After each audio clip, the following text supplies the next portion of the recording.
അർച്ചന എവിടെയുണ്ടെന്ന് എനിക്ക് അറിഞ്ഞേ തീരൂ. അർച്ചനയെക്കുറിച്ച് അന്വേഷിക്കാമെന്ന് നിരഞ്ജനയ്ക്ക് വാക്ക് കൊടുക്കുന്ന ഫൈസി. സുധി ഇത്രമാത്രം സ്വാധീനിച്ചവളെ എനിക്കൊന്ന് കാണണം. എന്റെ മോളെ തട്ടിപ്പുകാരാക്കി പോലീസ് സ്റ്റേഷനിൽ കയറ്റില്ലേ ഇവള്? നാട്ടുകാരുടെ മുന്നിൽ വെച്ച് അർച്ചനയെ വഴക്ക് പറയുന്ന പെരുമ്പടപ്പ് വീട്ടിൽ നിന്ന് മാറി താമസിക്കാൻ നിരഞ്ജനയെ ഉപദേശിക്കുന്ന സ്നേഹപ്രഭ. നീ പറഞ്ഞത് ശരിയാ, ഞാനത് ആലോചിക്കാം. രേവതിയുടെ പെരുമാറ്റത്തിൽ അർച്ചനയ്ക്ക് സംശയം. രാത്രി മഴ തുടരുന്നു.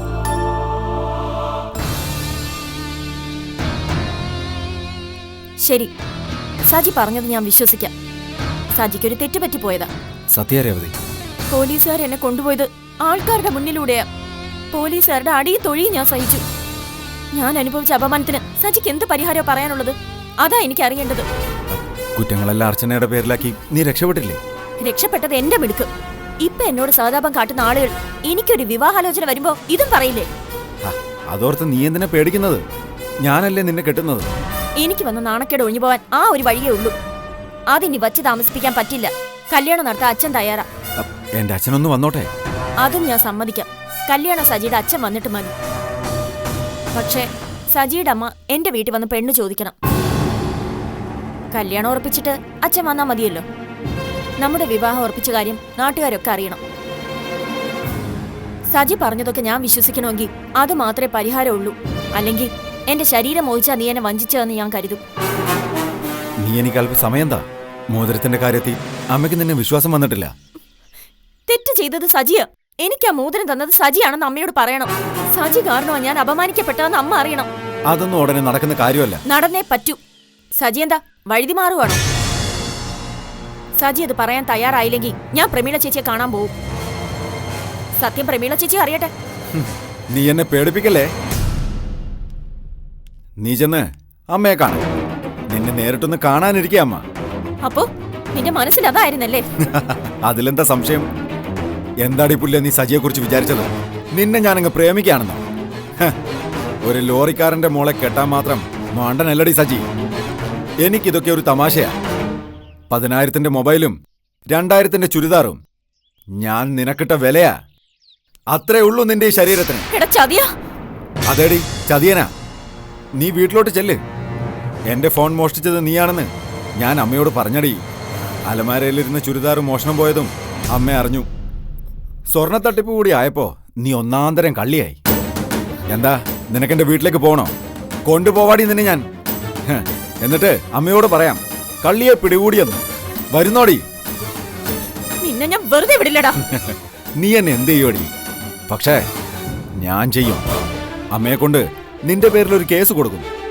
നിന്റെ വീട്ടിൽ നിന്ന് മൊബൈലും ചുരിദാറും പോലീസുകാർ കണ്ടെടുക്കും. ആ ചുരിദാർ വിട്ട് കുറച്ച് ദിവസം വിലസിയതല്ലടി നീ. വീണ്ടും നിനക്ക് പോലീസ് സ്റ്റേഷനിൽ കയറാവടി. ഇത്തവണ നീ രക്ഷപ്പെടില്ല. കേസ് കൊടുക്കുമെന്ന് പറഞ്ഞത് നിന്നെ പേടിപ്പിക്കാനൊന്നുമല്ല. അമ്മയെ കൊണ്ട് ഞാനത് ചെയ്യിക്കും. ഞാനത് ഉറപ്പിച്ച് കഴിഞ്ഞതാ. ഞാനത് ചെയ്യാതിരിക്കണമെങ്കിൽ ഞാൻ ആഗ്രഹിച്ചത് നടക്കണം. അത് മാത്രമേ നിനക്കിനി രക്ഷപ്പെടാൻ ഒരു വഴിയുള്ളൂ. ഞാൻ വിളിക്കുന്നിടത്ത് നീ വരണം.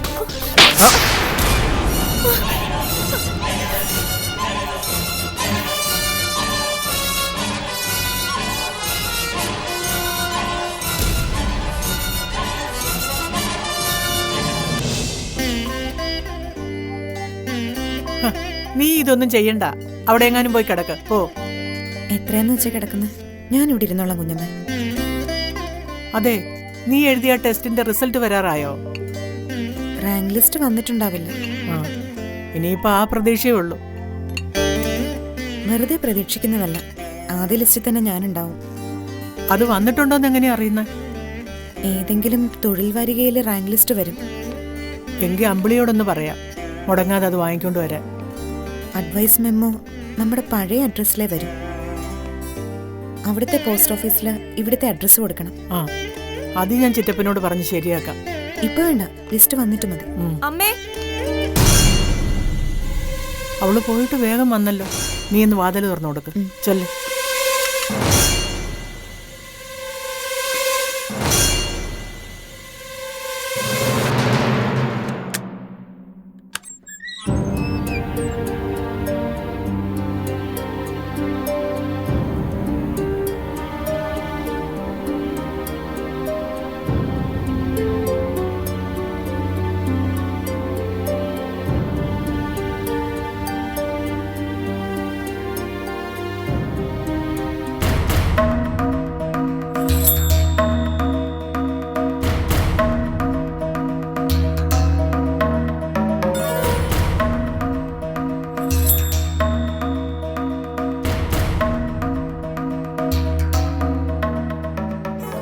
മോളെ, ഒരു നിമിഷം മനുഷ്യന് സ്വസ്ഥത തരില്ലാന്ന് വെച്ചാ നിനക്ക് എന്താ വേണ്ടത്? നിന്റെ മനസ്സിലുള്ളത് എന്താന്ന് വെച്ചാ നീ എന്നോട് പറ. എന്റെ മനസ്സിൽ പലതും കാണും. അത് നിന്നോട് പറയേണ്ട കാര്യം എന്താ?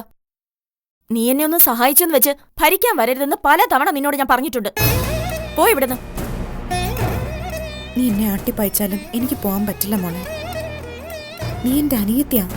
പിന്നെ ഞാനത് അംഗീകരിച്ചിട്ട് വേണ്ടേ? എനിക്ക് നീ അനിയത്തിയാവാൻ നീ അംഗീകരിക്കണമെന്നില്ല. ഇതൊരു ശല്യമായല്ലോ. നീ ഇപ്പൊ അനുഭവിക്കുന്ന വീർപ്പുമുട്ടൽ മനസ്സിലാക്കാൻ എനിക്ക് കഴിയും. ചില കുരുക്കുകളിൽ ചെന്ന് വീണുപോയാൽ പിന്നെ ഒറ്റയ്ക്ക് രക്ഷപ്പെടാൻ പറ്റില്ല. അതാണല്ലോ നീ ഇപ്പൊ അനുഭവിച്ചോണ്ടിരിക്കുന്നത്. പിന്നെ എന്റെ കാര്യം നോക്കാൻ എനിക്കറിയാം. നീ ഇടപെടണ്ട. എന്നിട്ടാണോ നീ ആ മോതിരം കൊണ്ട് പണയം വെക്കാൻ പോയത്? നിനക്കത് തന്നത് പ്രമീളയുടെ മോനല്ലേ? ദേ അർച്ചനെ, അനാവശ്യം പറയരുത്. നീ കണ്ടോ അവൻ എനിക്ക് മോതിരം തരുന്നത്? നീ ദേഷ്യപ്പെടണ്ട. എനിക്ക് മനസ്സിലാവും. അത് അവൻ തന്നത് തന്നെയാ. നീ അതിൽ വീണു പോകാൻ പാടില്ലായിരുന്നു. നീ അതങ്ങ് സ്വയം സ്ഥാപിച്ചെടുത്തല്ലേ. വേറെന്ത് പണിയാ നിനക്കിവിടെ ഉള്ളത്? ഒരിക്കൽ കൂടി നിന്നോട് ഞാൻ പറയാം, വഴിവിട്ട എന്തെങ്കിലും ഒരു ബന്ധം നിങ്ങൾ തമ്മിലുണ്ടെങ്കിൽ അത് അപകടത്തിലേ ചെന്ന് നിൽക്കും. നീ എന്തേലും ഒളിപ്പിച്ചു വെച്ചാലും അവനൊരു ചതിയനായതിനാൽ അത് പുറത്തു വരും. അത് നിന്റെ ഭാവിക്ക് വലിയ അപകടം ഉണ്ടാക്കും. നീ ശരിക്കൊന്ന് ആലോചിച്ച് നോക്ക്.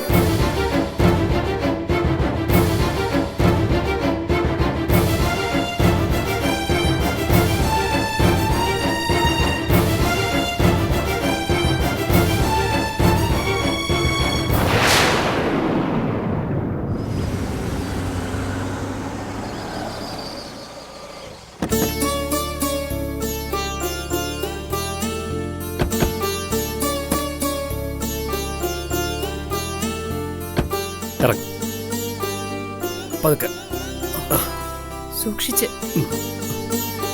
വാ വാ നടക്ക പതുക്കെ.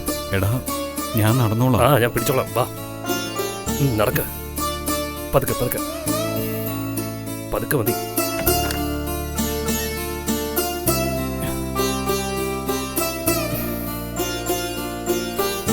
ഇരിക്കെ, ഇവിടെ ഇരിക്കെ.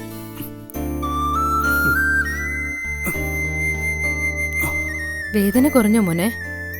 കുറഞ്ഞു അമ്മേ. പ്ലാസ്റ്റർ മാറ്റിയപ്പോൾ തന്നെ പകുതി ആശ്വാസമായി. ഇനി കുറേശ്ശെ ചുവരി പിടിച്ചൊക്കെ നടക്കണം. ഉം. റൂമിൽ കൊണ്ടുവന്ന് കിടത്തട്ടടാ. വേണ്ട. ശരിക്കും പറഞ്ഞ ഇനി നിരഞ്ജനയ്ക്ക് ഇവനെ കൊണ്ടുള്ള ശല്യം കൂടുന്നത്. കൈതാങ്ങില്ലാതെ നടന്ന വീഴും. ഞാൻ നോക്കിക്കൊള്ളാം ശബരി. കുഞ്ഞിനെ പോലെ നോക്കേണ്ടി വരും. നീ ഒന്ന് പോടാ. ഓ ഇനിയിപ്പോ എന്റെ ആവശ്യമില്ലല്ലോ. എടാ വേണമെങ്കിൽ ബെഡിൽ കൊണ്ടുപോയി കിടത്താം. നീ ചെല്ല്. തന്നെ നടക്കാൻ പറ്റുമെന്ന് ഞാനും നോക്കട്ടെ. മെഡിസിനൊക്കെ എടുത്തല്ലോ അല്ലേ? എടുത്തു. എന്നാ ഞാൻ ഇറങ്ങുക. പോട്ടടാ. ശരിയടാ. ശരി. ആ ഞാനെന്നാ മുകളിലേക്ക് ചെല്ലട്ടെ മോനെ. ശരിയമ്മേ. നമുക്ക് മുറിയിലേക്ക് പോവാല്ലേ?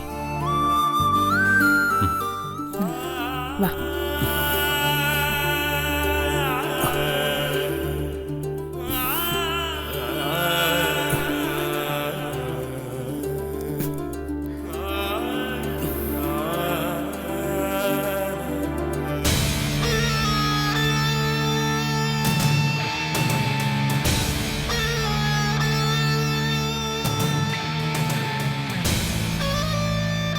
പെണ്ണിന് 4 മാസം കഴിഞ്ഞു. അതെ സാറേ. ഇനി എത്ര മാസം കൂടി അവളെ ഇവിടെ നിർത്താമെന്ന രാജപ്പൻ കരുതുന്നത്? ഏറിയ 2 മാസം കൂടി. 2 മാസം പെട്ടെന്നങ്ങ് പോവും. അത് കഴിഞ്ഞുള്ള കാര്യങ്ങൾക്ക് ഒരു ധാരണ വേണം. അതിനാ രാജപ്പൻ ഇങ്ങോട്ട് വിളിപ്പിച്ചത്. സാറ് പറഞ്ഞാൽ മതി, വേണ്ടതുപോലെ ഞാൻ ചെയ്തോളാം. അങ്ങനെ പറഞ്ഞിട്ട് കാര്യമില്ല. എന്താണ് രാജപ്പൻ ചെയ്യാൻ പോകുന്നതെന്ന് ഞങ്ങൾക്ക് വ്യക്തമായി അറിയണം. കുഞ്ഞിനെ കയ്യിൽ തരുമെന്ന രാജപ്പന്റെ പലവി വിശ്വസിച്ചിരിക്കാൻ ഞങ്ങൾക്ക് പറ്റില്ല. എന്റെ ബന്ധത്തിലൊരു പെങ്ങള് അച്ചൻകോവിലെ താമസം. ആ വഴിക്കാ റോസ്മലയിൽ ഞാൻ എത്താൻ തന്നെ കാരണം. ആ വീട്ടില് പെങ്ങള് മാത്രമേ ഉള്ളൂ. മക്കളൊന്നുമില്ലേ? 2 പെൺപിള്ളാരാ. 2നെയും കെട്ടിച്ചുവിട്ടു. അവര് ഭർത്താവിനൂടെ പൂനെയില്ല. ടയർ കടയാ അവർക്ക്.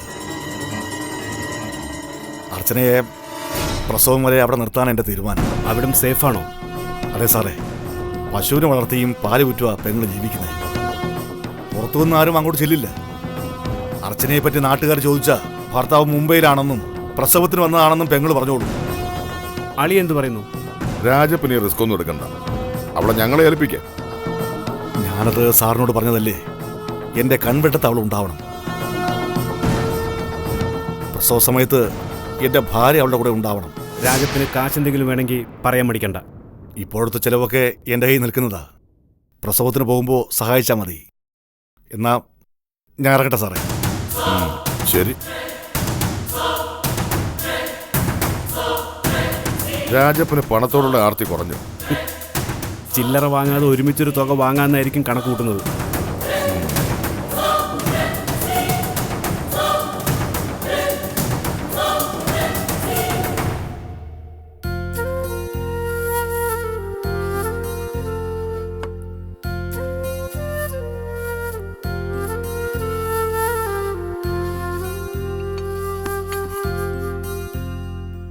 രേവതിയെ, ഇപ്പൊ ഈ പെണ്ണിന് വിശപ്പും ദാഹമൊന്നും ഇല്ലാതായോ?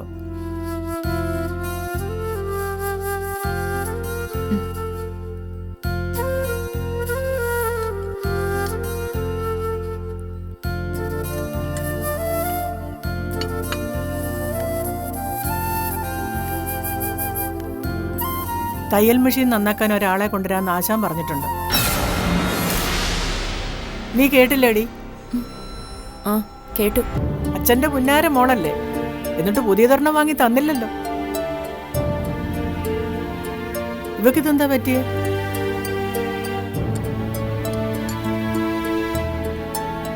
ഒരു മാസം കഴിഞ്ഞ് ചെല്ലാനല്ലേ ഡോക്ടർ നിന്നോട് പറഞ്ഞത്? 1 മാസം കൂടെ കഴിഞ്ഞു. ഇനി ഡോക്ടറെ ചെന്ന് കാണാതിരിക്കാൻ പറ്റില്ല. മറ്റു ഗർഭിണികളെ പോലെ അല്ല നിന്റെ കാര്യം. ഡോക്ടറുടെ കുറിപ്പ് വെച്ച മരുന്ന് വാങ്ങി കഴിക്കാനും പറ്റില്ല. ചിറ്റപ്പിനൊന്ന് വന്നാൽ പിറ്റേന്ന് ആശുപത്രി പോവാം. ഇനിയിപ്പോ വയറും കുറേശ്ശെ പുറത്ത് കാണാൻ തുടങ്ങും. പിന്നെയാ നാട്ടുകാരെ പേടിക്കണ്ട. ദേ, ഇനി നീ വീടിന് പുറത്തൊന്നും ഇറങ്ങി നിൽക്കരുതേ. ആ സുഗന്ധിയും രത്നമ്മ ഏത് നേരത്തും കയറി വരാം. അവരുടെ ഒച്ച കേട്ട അപ്പോഴേ മുറി കയറി കഥകടച്ചേക്കണം. 1 മാസം കൂടി എങ്ങനെയാലും ഇവിടെ കഴിച്ചു കൂട്ടണം.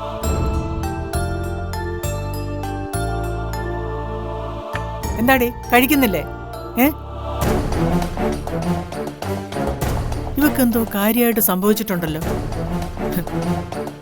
നിന്റെ കാര്യം പറഞ്ഞപ്പോ ചാടി പിടിക്കുമെന്നാ ഞാൻ കരുതിയേ. പോലീസ് സ്റ്റേഷനിൽ കയറിയ പിന്നെ വല്ല മാനസാന്തരം വന്നതാണോ? എങ്കിലേ കുടുംബത്തിൽ സമാധാനം കൈവരും.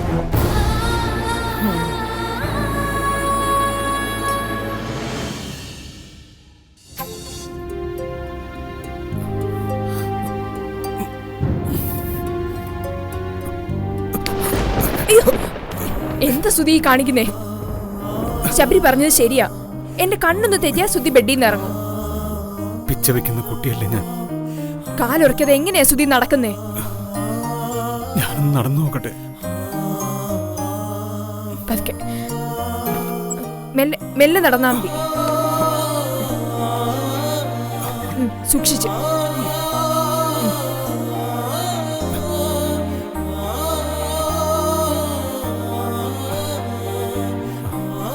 ഇനി ഞാൻ തനിയെ നടന്നോളാം.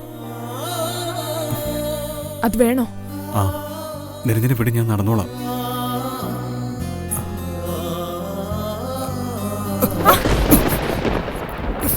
ഇപ്പൊ എന്തായി? വാ.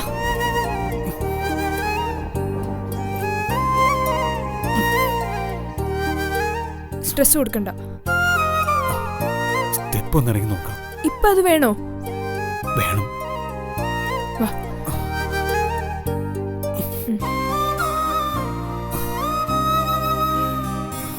സ്റ്റെപ്പ് നോക്കിയാണേ. പതുക്കെ പതുക്കെ പതുക്കെ. ആ കാലിന് സ്ട്രെസ് കൊടുക്കണ്ട.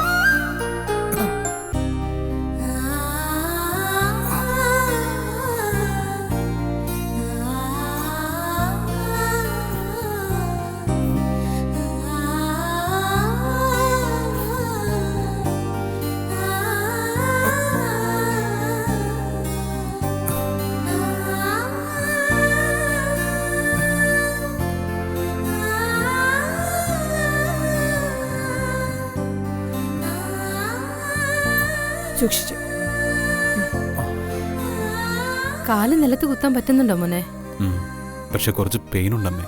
ആ, കുറച്ചൊക്കെ നടക്കണമെന്ന് ഡോക്ടർ പറഞ്ഞതല്ലേ. മതി, നമുക്ക് തിരിച്ചു പോകാം. പതുക്കെ നടന്നാ മതി, പതുക്കെ.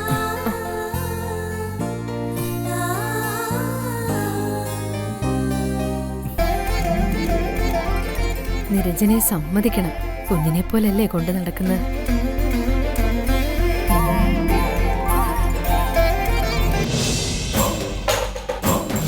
ഒരു കുപ്പി എടുക്കട്ടെ? വേണ്ടടി, എന്തു പറ്റി? ഞാൻ SP കെട്ടിട്ട് വരിക. അവളെ നിന്റെ കൂടെയാ നിർത്തുന്നതെന്ന് ഞാൻ പറഞ്ഞില്ല. അതറിഞ്ഞാൽ അയാൾ സമ്മതിക്കില്ല. പെണ്ണെവിടെ താമസിക്കുന്ന അയാൾ എന്തിനറിയണം? കൊച്ചിനെ കൈ കിട്ടിയാ പോരെ? പെണ്ണിനെ ഞാൻ വിട്ടുകൊടുക്കില്ലടി. പിന്നെ ചെവളെ വിളിച്ചോ? 2 ദിവസമായി വിളിയൊന്നുമില്ല. വേറെന്തോ കോളത്ത് കാണും. എനിക്ക് പറ്റിപ്പോയൊരു അബദ്ധം അതായിരുന്നു. ചെവളെ വിളിച്ച് വരുത്തിയത് വലിയ മണ്ടത്തരോ. അല്ല, ഇപ്പൊ എന്താ അങ്ങനെ തോന്നാൻ? എന്താണെന്ന് എനിക്ക് മനസ്സിലായില്ലേ? ഞാനിപ്പോ അവനെ പേടിക്കേണ്ട അവസ്ഥയില്ല. നിങ്ങൾ പേടിക്കണം. നിങ്ങൾക്കൊരു മനംമാറ്റം വന്നു തുടങ്ങിയെന്ന് കുറച്ച് മുമ്പേ എനിക്ക് തോന്നിയതാ.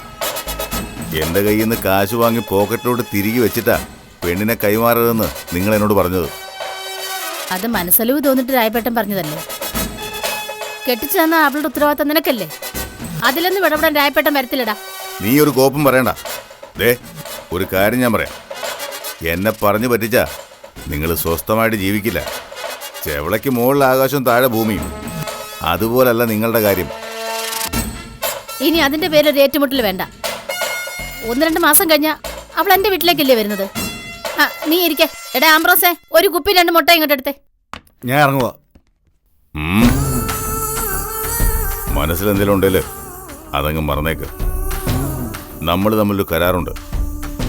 നിങ്ങൾ എൻ്റെ മുമ്പിൽ ഇങ്ങനെ നിവർന്നു നിൽക്കുന്ന അതുകൊണ്ടാ. പേടിച്ചിട്ടൊന്നുമല്ല, പക്ഷേ രാജപ്പൻ വാക്കു പാലിക്കും.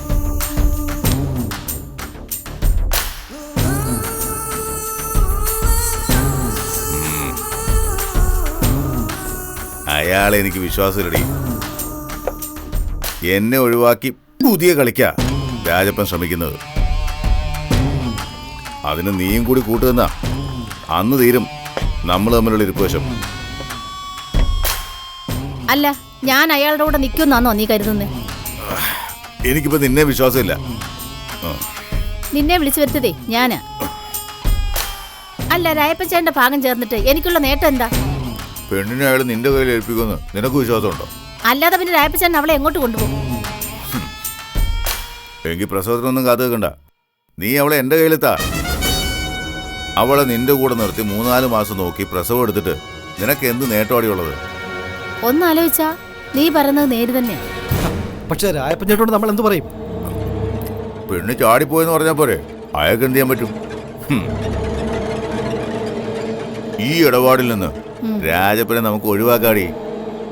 അയാൾക്ക് കൊടുക്കാമെന്ന് പറഞ്ഞ കാശ് ഞാൻ നിന്റെ കയ്യിലോട്ട് വെച്ച് തരും. മൊത്തം 2 ലക്ഷം രൂപ.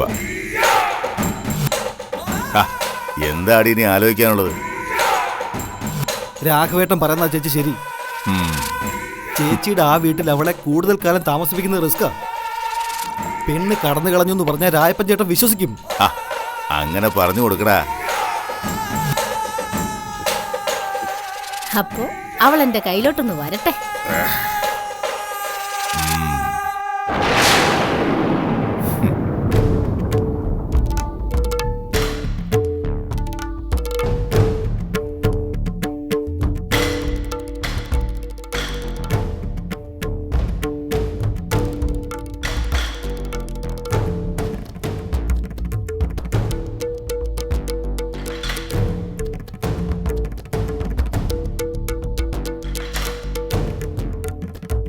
രേവതി, ഇവിടെ ഇപ്പൊ ഞാനും നീയും മാത്രമേ ഉള്ളൂ. അതിന് ഞാൻ എന്ത് വേണം? ഞാൻ കൂടെ ഇറങ്ങിപ്പോണോ? ഇത്രയും സമയം നിനക്ക് ഞാൻ തന്നു. ഇനിയും നീ അത് പറഞ്ഞില്ലെങ്കിൽ ചിറ്റപ്പനോട് സത്യാവസ്ഥ ഞാൻ പറയും. നീ എന്തു പറയുന്നാടി? സജിയ നിനക്ക് ആ മോതിരം തന്നേന്ന്. എനിക്ക് പറയാതിരിക്കാനാവില്ല. എന്തേലും ആപത്തിൽ നീ ചെന്ന് പെട്ടിട്ടുണ്ടെങ്കിൽ എനിക്ക് നിന്നെ രക്ഷിച്ചേ തീരൂ. ഒരു കാര്യം എനിക്കറിയാം, നിനക്ക് ഈ മാറ്റം വന്നിട്ടുണ്ടെങ്കിൽ അതിന് തക്കതായ എന്തോ ഒരു കാരണമുണ്ട്. എന്താണ് നീ പറയുന്നത് എന്നെ പറ്റി? എന്താ നീ പറഞ്ഞുണ്ടാക്കുന്ന അച്ഛനോട്?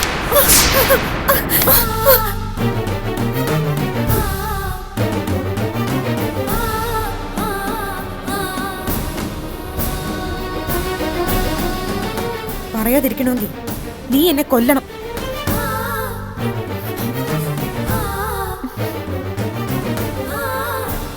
കളങ്കമില്ലാത്ത ഒന്നാണ് സ്വർണം. അത് സ്നേഹം പോലെയാ. മുക്കുപണ്ടം തന്ന് പറ്റിച്ചവന്റെ മനസ്സിൽ അതൊരിക്കലും ഉണ്ടാവില്ല. നീ അത് തിരിച്ചറിഞ്ഞിട്ടുണ്ടെന്ന് എനിക്കറിയാം. പക്ഷേ നീ അവനെ പേടിക്കുന്ന എന്തോ ഉണ്ട്. എനിക്ക് പറ്റിയ പോലൊരു അബദ്ധം നിനക്കുണ്ടാവരുത് മോളെ. അർച്ചനയല്ല രേവതി. അങ്ങനെ ആവാതിരുന്നാ മതി. ഒരു പെണ്ണിനും എന്റെ വിധി ഉണ്ടാവരുതെന്നുള്ള പ്രാർത്ഥന മാത്രമേ ഉള്ളൂ. നമ്മളെപ്പോലെ പാവപ്പെട്ട വീട്ടിലെ പെൺകുട്ടികളെ വിലപിടിപ്പുള്ള പലതും കാണിച്ച് പ്രലോഭിപ്പിക്കാൻ ആളുണ്ടാവും. അവർക്ക് വേണ്ടത് പെണ്ണിന്റെ മനസ്സല്ല. നമ്മൾ വിഡ്ഢികളായിക്കൂടാ. എന്ന് വെച്ച് സ്നേഹിക്കാൻ പാടില്ലെന്ന് ഞാൻ പറയില്ല. പക്ഷെ സ്നേഹിക്കാൻ തോന്നുന്നുണ്ടെങ്കിൽ അത് തുല്യ നിലയിലുള്ളവർ തമ്മിലായിരിക്കണം. നിനക്ക് കണ്ടുപഠിക്കാൻ ഞാൻ മുമ്പിൽ നിൽക്കുകയല്ലേ. ഇനി ഇതും പറഞ്ഞ് ഞാൻ നിന്റെ മുമ്പിൽ വരില്ല. ചിറ്റപ്പനോട് പറയാനും പോകുന്നില്ല. ഒക്കെ എന്റെ തോന്നലുകളായിരിക്കും. നിനക്കോ അമ്പിളിക്കോ ഒരു പോറല് പോലും ഏൽക്കരുതെന്നുള്ള പ്രാർത്ഥന മാത്രമേ എനിക്കുള്ളൂ.